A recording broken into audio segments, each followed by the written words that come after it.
नमस्ते साथीहरू, म जीएस थापा। साथीहरू, तपाईलाई घुम्नको कतिको मन पर्छ?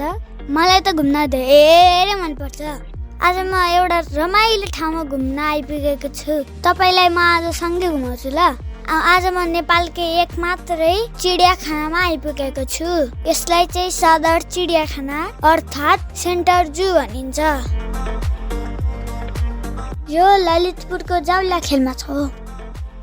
जावलाखेल लगनखेल जाने बसमा चढेर सजिलै चिडियाखाना आइपुग्न सकिन्छ।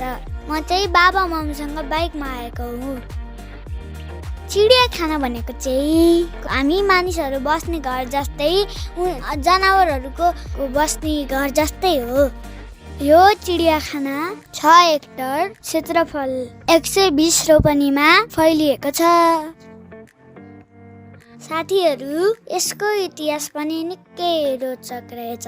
यो चिडियाखाना विक्रम सम्वत 1989 सालमा तत्कालीन प्रधानमन्त्री रुद्र शमशेर राणाले निजी चिडियाखाना बनाउनु भएको रहेछ।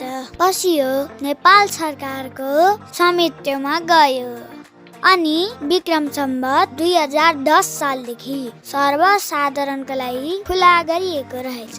त्यसपछि मात्रै हामी जस्ता सबै मानिसले घुम्न पाएका हौ। यो ठाउँमा आउन म जस्तै बालबालिकाहरू निकै खुसी हुन्छन्। चिडियाखाना आइपुगेपछि मलाई धेरै रमाइलो लाग्यो, किनकि किताबमा मात्रै देखाएको जनावरहरू आफ्नै आँखाले देख्दा झनै यति धेरै खुसी लाग्यो। मैले त्यहाँ बाघ, गैँडा, हात्ती, भालु र गोही पनि देखेँ। गोही त घाममा सुतिरहेको थियो।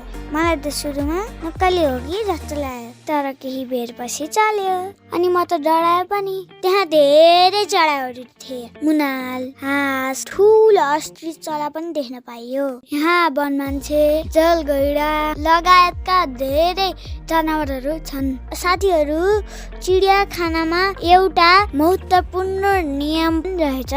त्यहाँका जनावरहरूलाई हामीले आफ्नो खाना खुवाउन मिल्दैन रहेछ, किनभने हामीले दिएको खानेकुराले उनीहरू बिराम पर्न सक्छन्।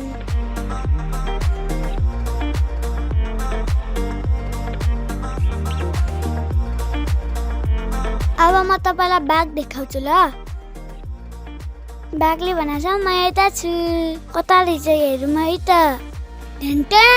बाघ आयो, बाघ। बर्दियाको बाघ आयो, बर्दियाको बाघ। बर्दियाको बाघ आयो, बर्दियाको बाघ। अरे सबै फुच्चाहरू साइड लाग। बर्दियाको होइन, सदर चिडियाखानाको बाघ आयो, बाघ। अरू फुच्चाहरू साइड लाग। यो सदर चिडियाखानाको बाघ आयो, बाघ आयो। जूको बाघ आयो। थाहा छ, जाडो महिनामा बाघले हरेक दिन 5 केजी र गर्मीमा 6 केजी मासु खान्छ। साँच्चीकै मैले पहिलो पटक बाघ देखेको हुँ। टाइगर कस्तो लाग्छ तिमीलाई? अब हामी कता जाने? बोटिङतिर जाने है त साथीहरू। अब म बाबासँग बोटिङ गर्न जान्छु। तपाईँहरू नि हामीसँग भिडियोमा रमाउनुहोस् ल। धेरै मजा लाग्यो साथीहरू मलाई बोटिङ गर्दा। ल बाबा, हजुर पनि एउटा गीत गाउनुहोस् त।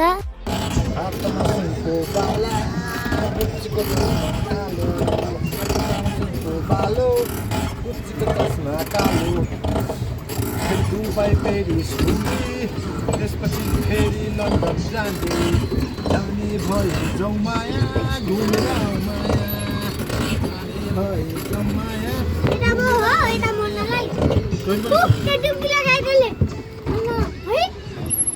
ल म नि गाइदिन्छु, सुन्नु ल। अब कान्छी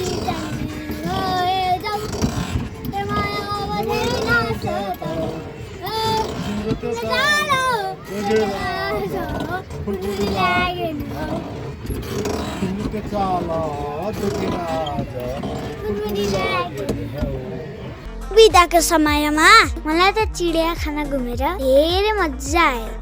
बच्चाहरूलाई खेल्न ठाउँ पनि रहेछ। पिङ, चिप्लेटी अनि अरू धेरै खेलहरू खेल्न पाइन्छ, जुनलाई चाहिँ पैसा तिर्नु पर्दैन।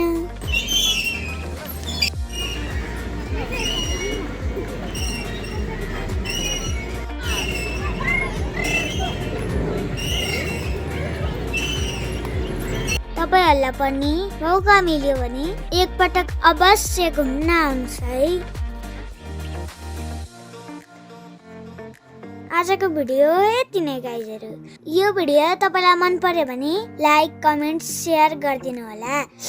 फेरि म नयाँ भिडियो ल्याउँदै गर्छु। अब छिट्टै नयाँ भिडियो आउँछ। नमस्कार, धन्यवाद।